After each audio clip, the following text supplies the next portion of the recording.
It was merely a soothing potion Mark sought among his grandma's books. But what he found was like a bolt of lightning through his heart. They would have to sacrifice the newborn babe to the mountain god to stem the tide of the corruption and save the world. Knowledge sometimes brings great suffering to the compassionate.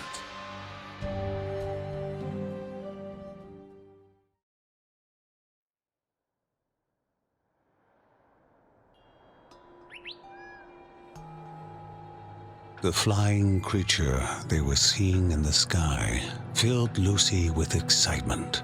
Could it be a dragon? However, Kevin had heard Mark say that there were no dragons left on Rhea, and he told Lucy the same.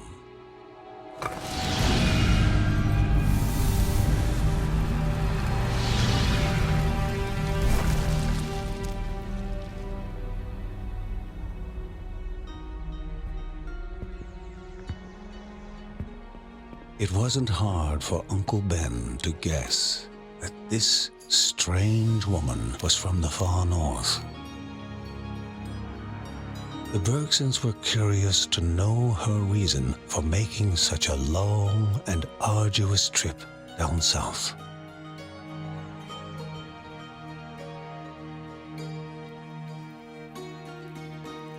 The details Apon knew about fighting the corruption surprised the family and stirred more than a little respect for her. Yet more surprising was the fact that the wife of a tribe chief would take unto herself to journey south and give aid to the Bergsons.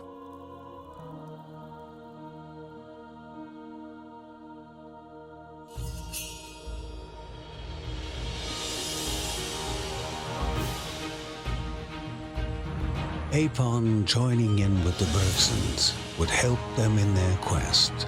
Moreover, Mark could learn a thing or two from her in the art of combat.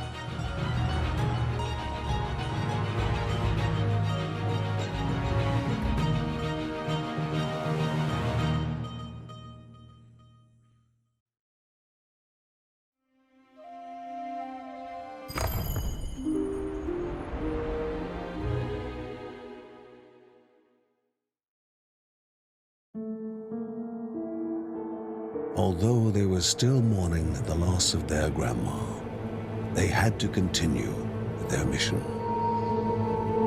2 more spirits of Rhea needed to be freed and brought to the safety of their home. John thought they should be able to find the temple that housed Anairaha, the spirit of the winds, somewhere in the city of Barahat. Maybe he could shed some more light on the nature of the corruption and the mountain god. A colossal monument built to the ruler of Barahat, and the voice of Anairaha, Bushra herself. A twisted prison of hate and decadence.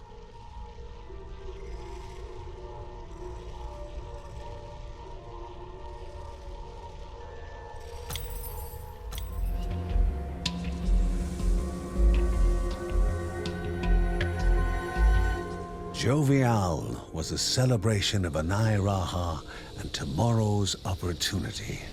At the center of every celebration would be Anairaha himself, interlaced in dance with Bushra. 2 became one at the center of the city. Jovial lasted an entire week, no more and no less. And the whole city would dance the entire time.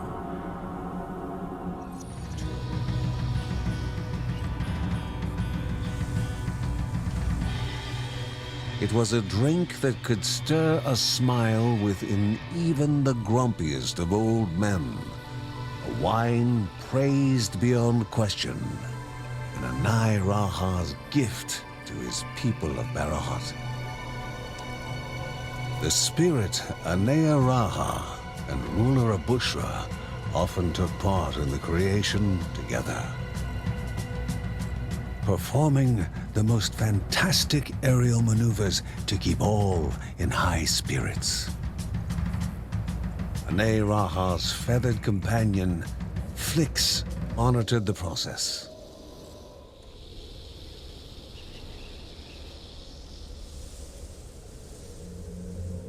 To the left were Ane Raha and Bushra, a son and his betrothed. To the right was the mountain god, a father wrapped in veiled jealousy.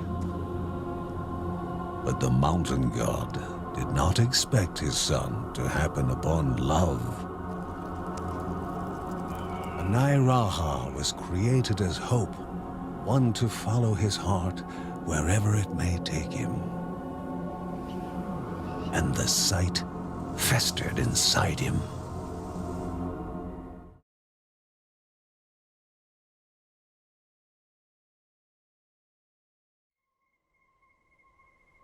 Warmth of body, relaxation of muscle, and calmness of mind, all mixed together with a hint of drowsiness.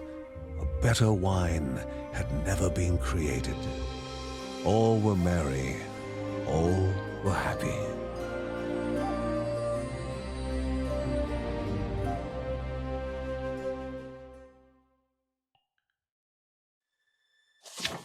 Mary had already started studying Margaret's books of potion making and recipes before the disaster had struck. She worked through them cautiously and patiently. After all, someone had to follow in Grandma's footsteps and help the family in their efforts.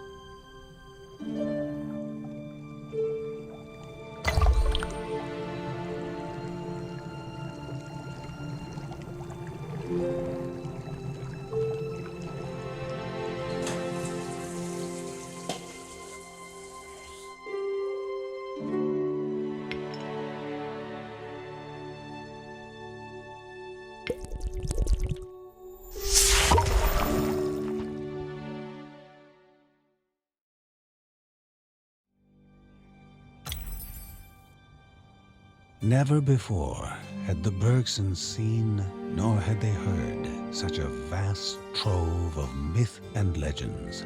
They were so mesmerized by Apon's storytelling that they spent the whole night transfixed as her audience.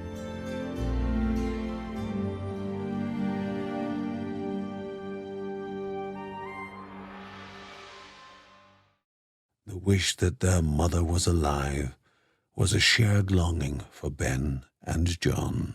The younger son placed Margaret's staff on the same pedestal he had taken his father's sword from, his mind wondering about the truth of the horrific secret that their mother had left for them in her final letter.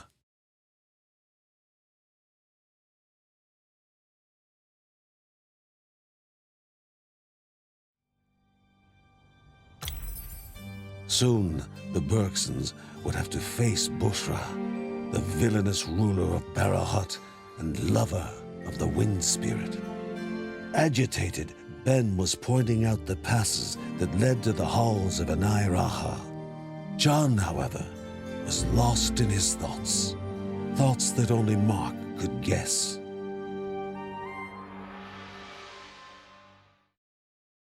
"You are not holy? Just nothing but a rotten trunk," Ben was muttering angrily. No longer able to hold the terrible secret to himself, he told his son the painful truth about having to sacrifice the child that would be born soon. Sharing the heavy burden would hopefully calm him down.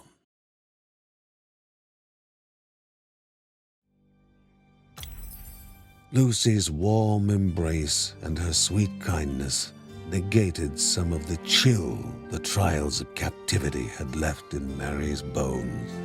And when even that was not enough, her son's herbal teas sometimes helped.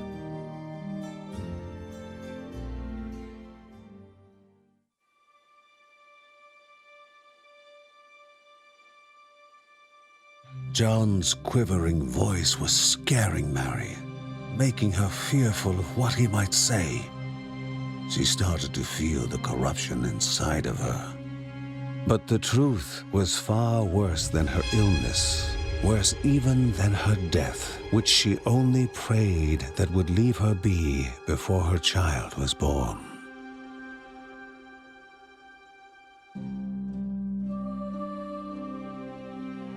What was the unborn child's crime that it had to be sacrificed? Mary cried before fever stopped her from saying more.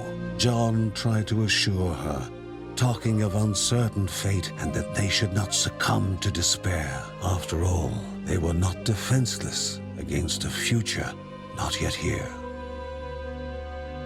They had 2 more spirits to find, and maybe they could offer a solution.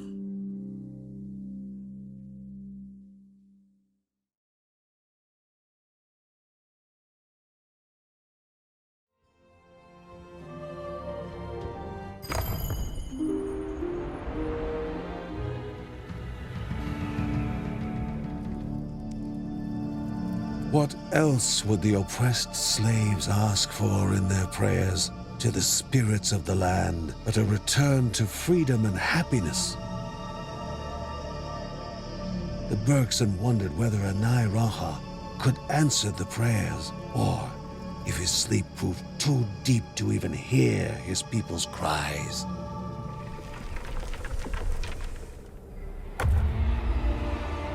Anai Raha, the god of the free wind, now tethered to the ground. His voice to the people is now just the warden of his prison.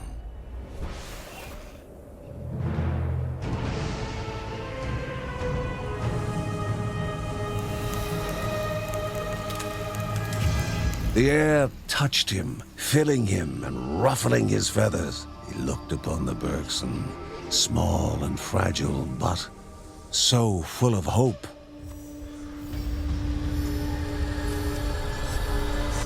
Infectious hope. Perhaps this would be the last time.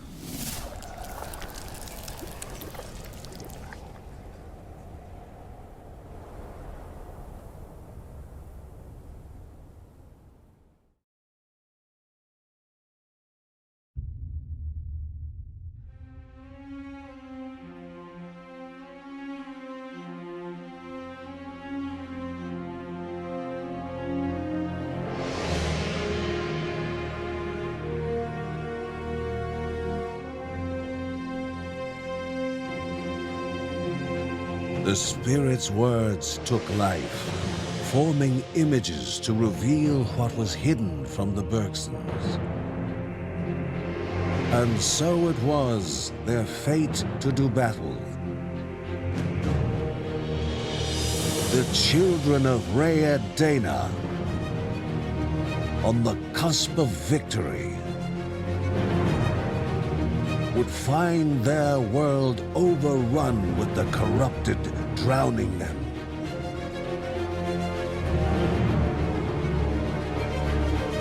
And when they could fight no more, they would bow to U's demand.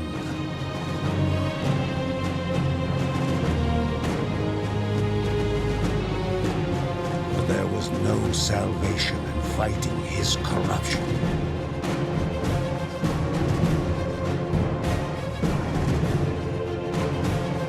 By giving a heart-wrenching sacrifice, they would stay the gods' thirst for mere centuries.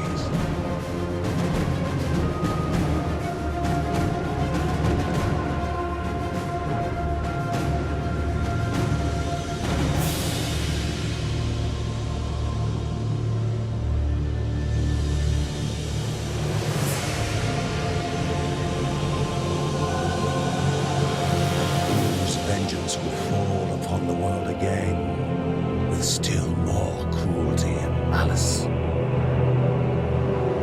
Thus was another truth revealed to the Bergsons, but there was still more hidden.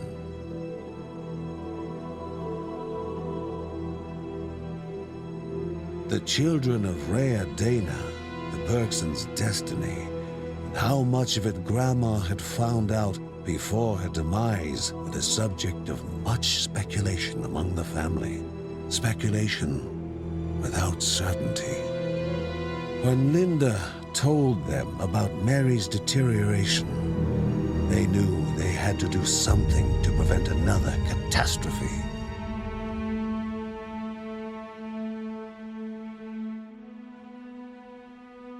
Mark tried to help with his knowledge of herbs. He knew that somewhere around Berahut was a tree, and an extract of its seeds might help stop Mary's chills and fever. But Berahut had surrendered to the corruption, and not even the trees were safe from it.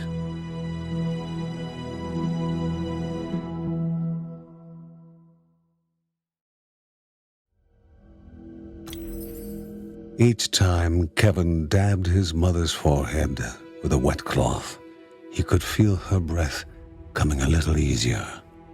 He would do it forever if he knew it would make her well.